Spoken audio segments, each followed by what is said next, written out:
Hi there and welcome to the latest update for Scotland from the Met Office. A lot of cloud cover across Scotland and a few showers, but it's a relatively quiet day compared to what's to come on Wednesday. There will still be some sunshine for northern Scotland, Caithness, Sutherland, Orkney perhaps at times. Generally cloudy skies elsewhere, and the cloud thick enough to give some showers or light outbreaks of rain, predominantly in the west and the south. Nothing particularly heavy or persistent. Well, not just yet. That's Wednesday's rain that's queuing up to arrive later. But it is a mild afternoon with winds coming up from the south. We're looking at temperatures into the teens fairly widely, and a grey afternoon to come in most places. Heading into Tuesday evening, drier for many for a time, but then the rain sets in by midnight in the west, and this is heavy, persistent wet weather.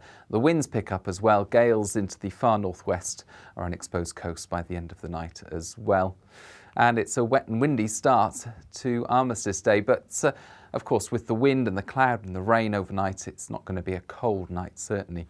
Temperatures staying up in the high single figures or even 10 degrees or so.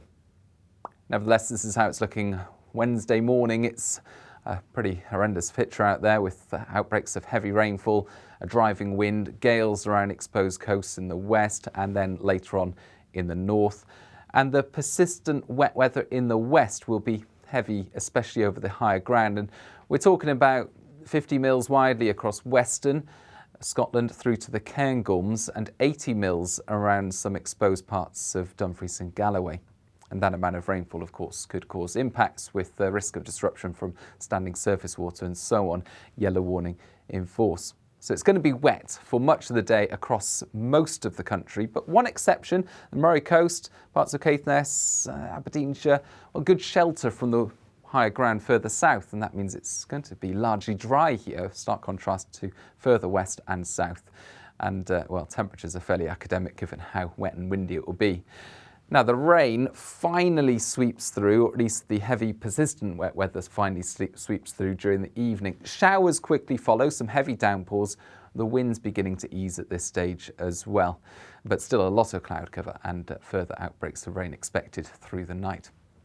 Thursday, at least, is looking much drier and brighter before more spells of wind and rain later this week. Follow us on social media and we will, of course, keep you updated. Bye-bye.